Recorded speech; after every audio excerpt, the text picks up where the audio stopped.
भीष्मा अष्टमी माघ मास की शुक्ल पक्ष की अष्टमी तिथि को मनाई जाती है और इस दिन व्रत रखने का विधान है। इस दिन तिल और जल से तर्पण किया जाता है। साथ ही व्रत रखने से सभी पापों का नाश होता है। इस दिन भीम पितामह की आत्मा की शांति के लिए तर्पण करने वालों को उनका आशीर्वाद प्राप्त होता है। ऐसा कहा जाता है, ऐसा करने से भीष्म पितामह जैसा आज्ञाकारी संतान की प्राप्ति होती है। साथ ही पितृदोष से भी मुक्ति मिलती है।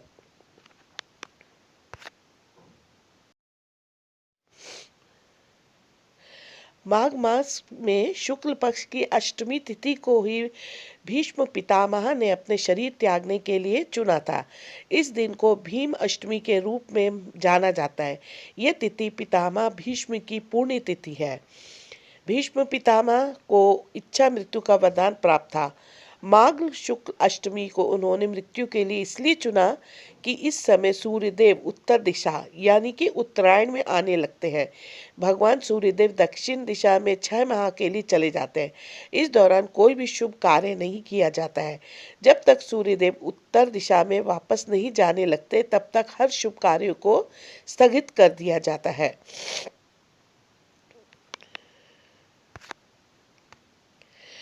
इसी दिन गंगा पुत्र भीष्म ने अपने प्राण त्याग किए थे।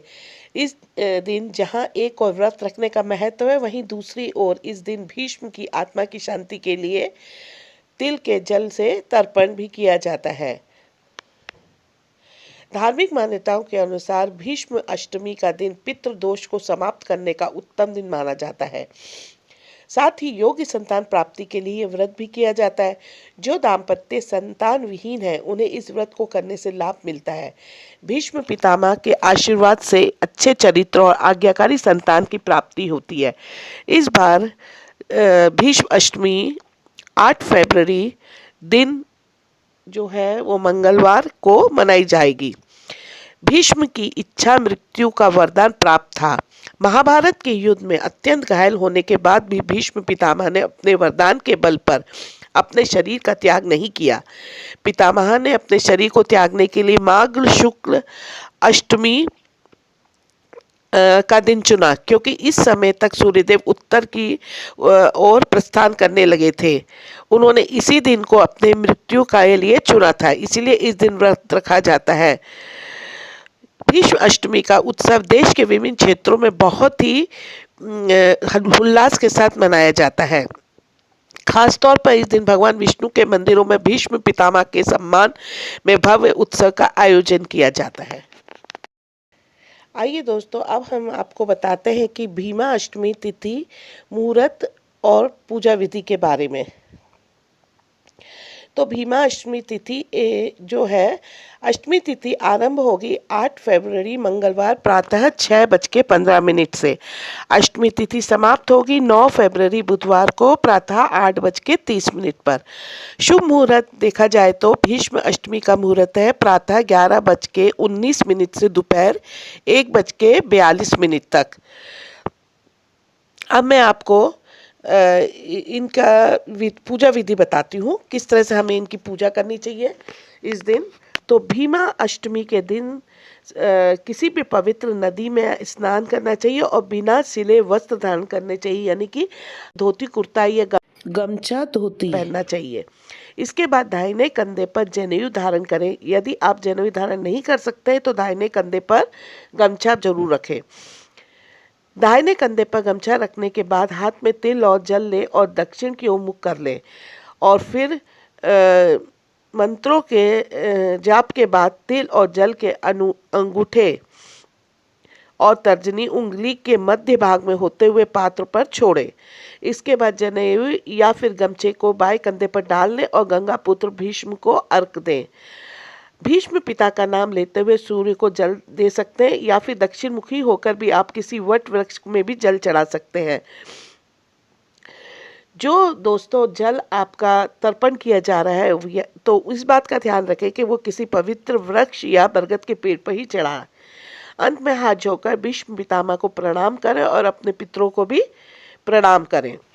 अब दोस्तों मैं आपको बताऊंगी कि इस दिन त्यागे थे पितामह भीष्म ने प्राण। माघ मास में शुक्ल पक्ष की अष्टमी तिथि को भीष्म अष्टमी के रूप में मनाया जाता है। इस दिन पितामह भीष्म ने अपने शरीर का त्याग किया था। ये दिन उनका निर्वाण दिवस है। महाभारत के युद्ध समाप्त होने के बाद जब भगवान सूर्यदेव दक्षिणायन या उत्तरायण हुए, तब पितामह भीष्म ने अपना शरीर त्यागा। पितामह भीष्म की स्मृति में यह व्रत किया जाता है। भीष्म पितामह भीष्म को अपनी सत्य निष्ठा और अपने पिता के प्रति अटूट प्रेम के कारण ये वरदान प्राप्त था कि वे अपनी मृत्यु के समय स्वयं निश्चित कर सकते थे। पितामह भीष्म का नाम देवव्रत था। उन्होंने गंगाजल हाथ में लेकर शपथ ली थी कि आजीवन अविवाहित रहूंगा। इसी दृढ़ प्रतिज्ञा के कारण उनका नाम भीष्म पड़ा। उनके पिता राजा शांतनु ने प्रसन्न होकर उन्हें इच्छित मृत्यु का वरदान दिया था। पितामह भीष्म ने जीवन भर ब्रह्मचार्य का पालन किया और भीष्म अष्टमी के दिन पितामह भीष्म की निर्मित कुश, तिल व जल लेकर तर्पण करना चाहिए। ऐसा कहा जाता है इस दिन पितामह भीष्म की स्मृति में कुश, तिल, जल के साथ श्राद्ध तर्पण करने से गुणवान संतान तथा मोक्ष की प्राप्ति होती है और व्यक्ति समस्त पाप से उसके नष्ट हो जाते हैं। और ऐसी मान्यता है कि इस व्रत के प्रभाव से पितृदोष से भी मुक्ति मिलती है। भीष्म अष्टमी की व्रत कथा। भीष्म पितामह का मूल नाम देवव्रत था। यह हस्तिनापुर के राजा शांतनु के पुत्र थे और इनकी माता का नाम गंगा था। शांतनु ने गंगा से विवाह किया, परंतु गंगा ने शांतनु के सामने विवाह से पहले एक शर्त रखी और कहा कि वो कुछ भी करे, शांतनु उन्हें कभी नहीं रोकेंगे और न ही कुछ पूछेंगे।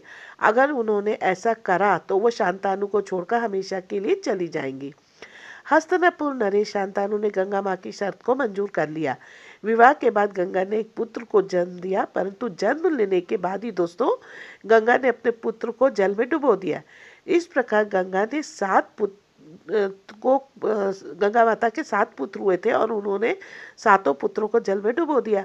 शांतनु ये सब देख ना पाए और जब उनके 8वें पुत्र हुआ और गंगा 8वां पुत्र जल में डुबोने के लिए ले जाने लगी तो शांतनु ने उन्हें रोक दिया। पूछा कि आखिर तुम ऐसा क्यों कर रही हो? अपने ही पुत्रों को जल में डुबो रही हो, तुम कैसी माता हो? गंगा ने कहा, शर्त के अनुसार आपने मुझे वचन दिया था कि आप ना मुझसे कुछ पूछेंगे और ना ही मुझे कुछ करने से रोकेंगे, परंतु आपने ये वचन तोड़ दिया।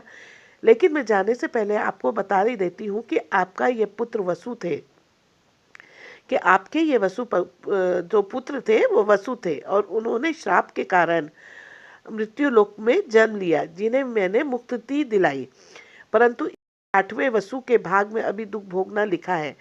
आपने मुझे रोका, इसलिए मैं जा रही हूँ और अपने पुत्र को भी अपने साथ ले जाऊंगी। इसका लालन पालन करके इस पुत्र को आपको सौंप दूंगी। गंगा और शांतनु का यही दोस्तों 8वां पुत्र देवव्रत भीष्म पिता के नाम से विख्यात हुए।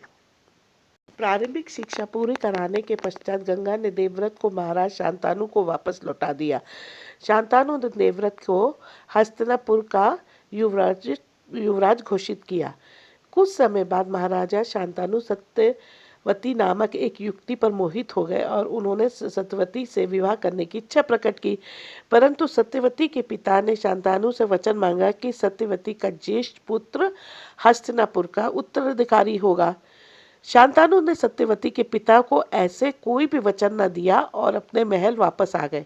अपने पिता को चुपचाप और परेशान देखकर देवव्रत ने इस बात का पता लगाने की कोशिश की कि आखिर बात क्या है जो उनके पिता को इस प्रकार बेचैन कर रही है। जब देवव्रत को इस बात का ज्ञात हुआ कि उनके पिता सत्यवती नामक कन्या से विवाह करना चाहते हैं और सत्यवती के पिता ने महाराज शांतनु के आगे वचन रखा है, तो वे देवव्रत ने अपने हाथ में जल लेकर ये प्रतिज्ञा की कि वो आजीवन ब्रह्मचारी रहेंगे। उनकी इस प्रतिज्ञा को भीष्म प्रतिज्ञा कहा गया और देवव्रत भीष्म के नाम से जाने गए। देवव्रत की इस प्रतिज्ञा से प्रसन्न होकर महाराज शांतनु ने देवव्रत को इच्छा मृत्यु का वरदान दिया। भीष्म आजीवन ब्रह्मचारी रहने और गद्दी न लेने का वचन दिया और सत्यवती के दोनों पुत्रों को राज्य देकर उनकी बराबर रक्षा करते रहे। महाभारत युद्ध में वो कौरवों के सेनापति बने और महाभारत के 10वें दिन श्रीखंडी के सामने कर अर्जुन ने बाणों से भीष्म पितामह का शरीर को छेद डाला। भीष्म पितामह बाणों की शैया पर 58 दिन रहे, परंतु भीष्म पितामह ने इस समय मृत्यु को नहीं अपनाया, क्योंकि इस वक्त सूर्य दक्षिणायन था तथा उन्होंने सूर्य के उत्तरायण होने की प्रतीक्षा की। जैसे ही सूर्य मकर राशि में प्रवेश हुआ, उत्तरायण हो गया, अर्जुन के प्राण से निकली गंगा की धार का पान कर भीष्म पितामह ने अपने प्राणों को त्याग कर और मोक्ष को प्राप्त किया। इसीलिए इस दिन दोस्तों भीष्म अष्टमी के नाम से जानी जाती है। माघ मास की शुक्ल पक्ष की अष्टमी को भीष्म पितामह का तर्पण किया जाता है।